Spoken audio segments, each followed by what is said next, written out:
Namaskar students, welcome to online classes of St. Angel's Public School. As you know, we are working from home for you and this is chapter number 3 metals and non-metals and video number 7. देखिए last video में हमने metals और non metals की reaction chemical properties, metals की chemical properties को discuss किया था।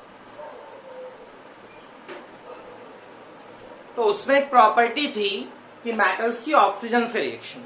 तो मैंने आपको बताया था कि मेटल अगर ऑक्सीजन से रिएक्शन करता है तो बनाएगा मेटल ऑक्साइड।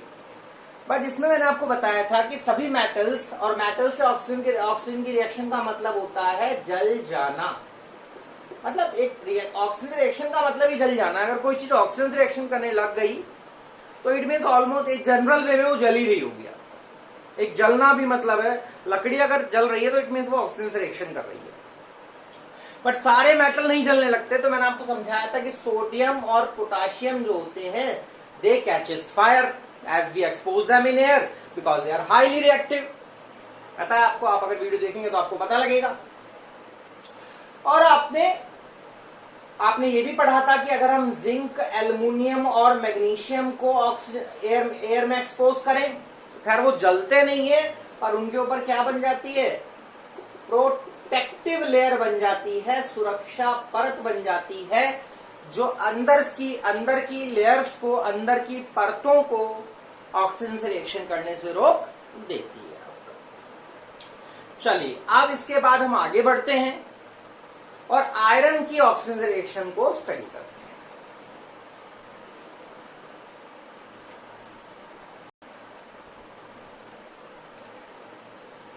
अब अगर आयरन ऑक्सीजन से रिएक्शन करता है तो क्या बनाएगा, तो मैंने वहां लिखा था, एक जब रिएक्शन में समझा रहा तो वहां लिखा था फेरोसोफेरिक बनाएगा।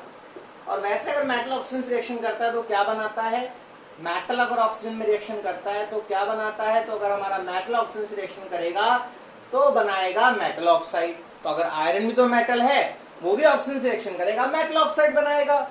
बट ये मेटल ऑक्साइड होगी फेरोसोफेरिक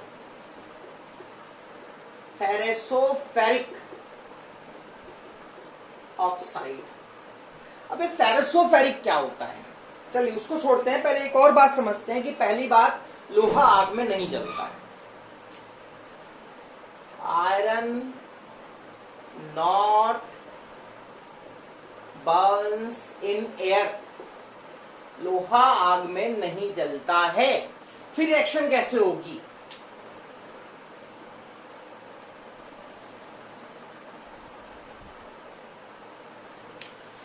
तो जैसा मैंने बताया कि iron not Burns in air, iron आग में नहीं जलता है।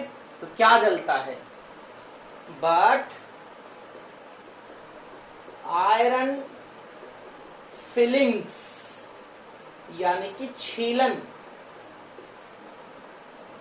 यानी कह लें बुरादा, आयरन का जो बुरादा है, आयरन की जो छीलन है, यानी कि बहुत पतले पतले टुकड़े हैं, दे burn in fire, they burn in fire means react with oxygen, means react with oxygen to form what, to form ferrosoferric oxide. हम लोग आयरन के ऑक्सीजन से रिएक्शन पढ़ रहे हैं, तो मेटल अगर ऑक्सीजन से रिएक्शन करेगा मेटल ऑक्साइड बनाएगा, तो आयरन अगर ऑक्सीजन से रिएक्शन करे तो आयरन ऑक्साइड बनाएगा। बट ये जो आयरन ऑक्साइड है थोड़ी स्पेशल केस की है। That iron oxide is known as not simple iron oxide, it is known as ferrosoferric oxide. तो याद रखना है कि आयरन आग में डालने पर फेरोसोफेरिक ऑक्साइड बनाता है, बट आयरन आग में नहीं जलता है। तो क्या जलेगा, अगर आप लोहे का बड़ा टुकड़ा आग में फेंकेंगे तो नहीं जलेगा।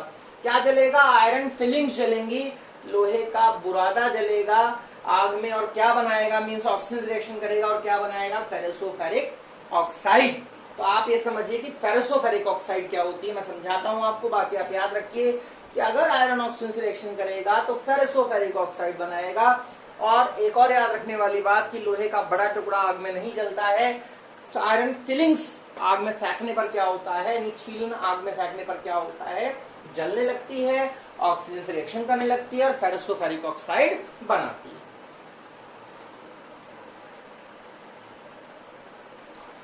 अब बात करेंगे फेरसोफेरिक ऑक्साइड क्या होती है। तो आयरन की दो वैलेंसीज होती हैं। आयरन यानी Fe के ऊपर दो चार्ज होते हैं, दो वैलेंसीज होती हैं, Fe2+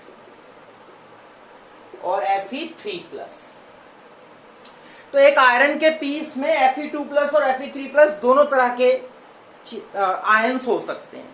एक आयरन के पीस में Fe2+ के भी आयंस हो सकते हैं और Fe3+ के आयंस भी हो सकते हैं। आयरन की दो वैलेंसीज है। आप याद रखिए कि कम वाले को हम लोग बोलते हैं अस और ज्यादा वाले को हम लोग बोलते हैं इक। कम वाले को हम लोग बोलेंगे अस और ज्यादा वाले को हम लोग बोलेंगे इक। तो यानी कि फेरसोफेरिक ऑक्साइड है। Ferrosoferric oxide is combination of two oxide.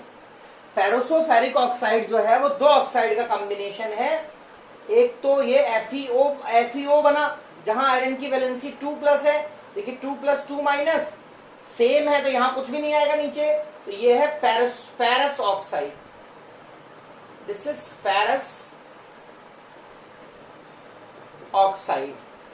देखिए आयरन का एक और नाम है, आयरन का नाम है फेरम। आयरन का नाम है फेरम। लैटिन भाषा में आयरन का नाम होता है फेरम। तो एक बन गया फेरस ऑक्साइड, अस का मतलब कम यानी 2+ चार्ज, और एक हो गया फेरिक ऑक्साइड यानी कि 3+ चार्ज वाली ऑक्साइड। तो अगर 3+ चार्ज लगाएंगे तो 2 इधर आ जाएगा, 3 इधर आ जाएगा, that is ferric oxide. This is known as ferric oxide. इसका नाम फेरिक ऑक्साइड हो गया। आई होप समझ आ रहा होगा आपको। फिर बता देता हूं। आयरन को हम लोग फेरम बोलते हैं। आयरन की दो वैलेंसीज है, +2 +3। आयरन पे दो तरह का चार्ज है, +2 और +3। किसी भी आयरन के एक पीस में +2 और +3 दोनों चीजें होती हैं। तो कुछ Fe2+ वाले फेरस ऑक्साइड बनाएंगे, Fe3+ वाले फेरिक ऑक्साइड बनाएंगे। तो यहां पर क्या होगा, 2+ है FeO फेरस ऑक्साइड, 3+ है Fe2O3 फेरिक ऑक्साइड। तो इसीलिए कहा गया है कि जब आयरन ऑक्सीजन से रिएक्शन करेगा तो फेरसोफेरिक ऑक्साइड बनाएगा, यानी दोनों तरह की ऑक्साइड बनेगी और उसका मिक्सचर बन जाएगा फेरसोफेरिक ऑक्साइड। तो ferrosoferric oxide is combination of FeO and Fe2O3। This is ferrous oxide, this is ferric oxide. देखिए ये फेरस ऑक्साइड है, ये फेरिक ऑक्साइड है ये वाली, और ये फेरस ऑक्साइड है। कॉम्बिनेशन है। तो या तो आप लिखेंगे, आप या तो ये चीज लिखें और या फिर आप इनको जब कंबाइन करेंगे तो ये हो जाएगा Fe3O4। जोड़िए Fe3 और O आपके 4। तो यहां हम लिखेंगे Fe3O4 बनेगा। Fe3O4 बनेगा यानी फेरसोफेरिक ऑक्साइड बनेगी। बैलेंस करेंगे तो बैलेंस करने पर आपको यहां पर लगाना पड़ेगा 2 और यहां लगाना पड़ेगा 3।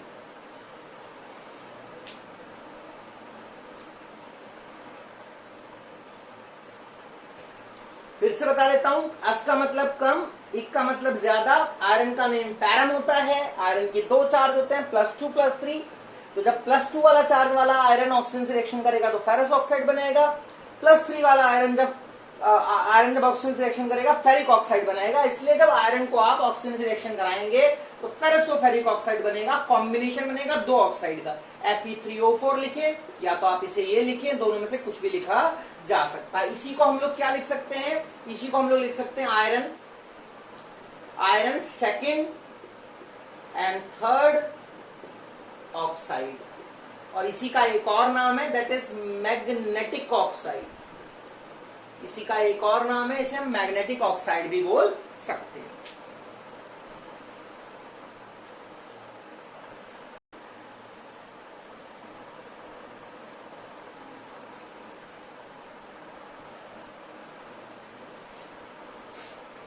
आप देख सकते हैं आयरन प्लस ऑक्सीजन Fe3O4 या फिर आयरन प्लस ऑक्सीजन FeO.Fe2O3। दोनों का मतलब फेरसोफेरिक ऑक्साइड ही होता है। दोनों का मतलब फेरसोफेरिक ऑक्साइड है। अब हम स्टडी करेंगे कॉपर की ऑक्सीजन से रिएक्शन। आप इसे नोट कर लीजिए वीडियो पॉज करके, मैं मिटा देता हूं उसको इसके बाद।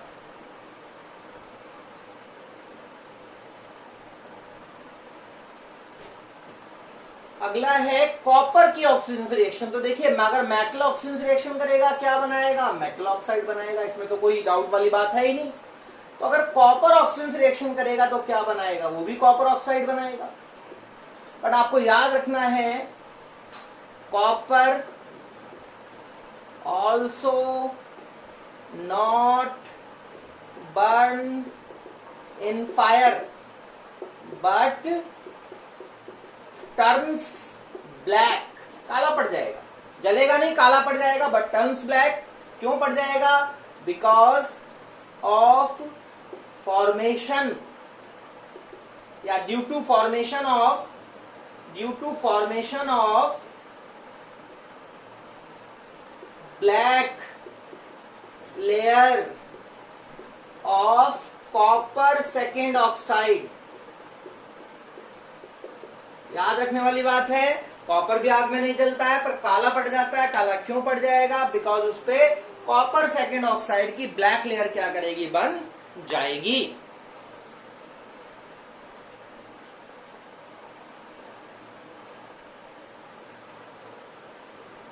देखिए कॉपर ऑक्सीजन से रिएक्शन करेगा, कॉपर सेकेंड ऑक्साइड बनाएगा। यहां सेकेंड क्यों बोला जा रहा है इसको, बिकॉज यहां कॉपर का चार्ज 2+ है, यहां कॉपर का चार्ज जो है 2+ है, इसीलिए इस वाली ऑक्साइड को कॉपर सेकेंड ऑक्साइड बोला जा रहा है। कॉपर पे भी 2 चार्ज होते हैं, +1 और +2। तो यहाँ +2 वाला है तो इसको जो है हम लोग कॉपर सेकेंड ऑक्साइड बोलेंगे, या फिर इसका नाम जो मैंने बताया था कम का मतलब क्या होता है, कम का मतलब सॉरी मैंने आपको बताया था कि इक का मतलब होता है, अस का मतलब होता है कम और इक का मतलब होता है ज्यादा। तो यहां देखिए ज्यादा चार्ज वाला है, ज्यादा चार्ज है इस पे, तो इसका नाम क्या होगा, क्यूपरिक ऑक्साइड। इसे क्यूपरिक ऑक्साइड भी बोला जा सकता है, किसको, कॉपर सेकेंड ऑक्साइड को। आई होप समझ आ रहा होगा आपको।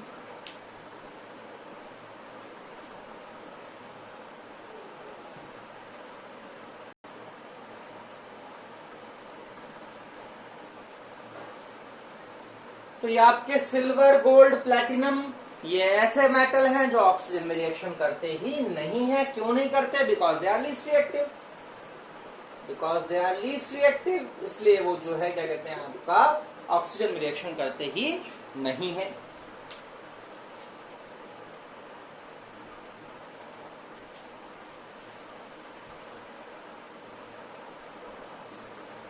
एक बार फिर से समराइज करते हैं मेटल के और ऑक्सीजन की reaction. Sodium potassium oxygen reaction करेंगे, अपने ऑक्साइड बनाएंगे। यहां क्या लग जाएगा, आओ, इन तीनों में क्या बन जाएगी, सुरक्षा परत, प्रोटेक्टिव लेयर। ये क्या बनाएगा, फेरेसोफेरिक, याद रखना ये बनाएगा फेरेसोफेरिक, और ये पड़ जाएगा काला, कौन, कॉपर। तो रिएक्शन है मेटल का ऑक्सीजन से। अब इसके आगे हम बढ़ेंगे।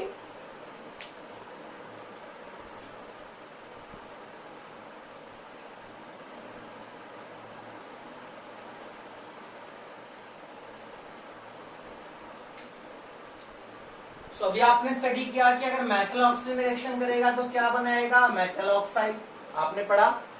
तो ये जो मेटल ऑक्साइड होते हैं इनका नेचर क्या होता है, इनका केमिकल नेचर क्या होता है। जो मेटल ऑक्साइड होते हैं they are basic in nature. जितने भी मेटल ऑक्साइड हैं they are basic in nature, ये नेचर में होते हैं basic. They act as a base. कैसे, how they act as a base, कैसे, how they act as a base. Metal oxide basic nature का होता है। कौन से नेचर का होता है, बेसिक नेचर का होता है। क्यों होता है, हमको कैसे पता, तो इस बात के हमारे पास 2 प्रूफ है। इस बात के हमारे पास 2 प्रूफ है। वो 2 प्रूफ क्या है कि एक तो जो मेटल ऑक्साइड होता है अगर आप उसको वाटर में डिसॉल्व करोगे, पानी में घोलोगे, तो वो बेस बना लेगा, मेटल हाइड्रोक्साइड बना देगा। और दूसरा प्रूफ ये है कि जो मेटल ऑक्साइड है वो एसिड से रिएक्शन कर जाता है। वो एसिड से रिएक्शन करके सॉल्ट बनाएगा और वाटर बनाएगा। ये आपने सेकंड चैप्टर में भी रिएक्शन पढ़ी थी। तो ये 2 रिएक्शन प्रूफ करती हैं कि मेटल ऑक्साइड किस नेचर का होता है, बेसिक नेचर का होता है।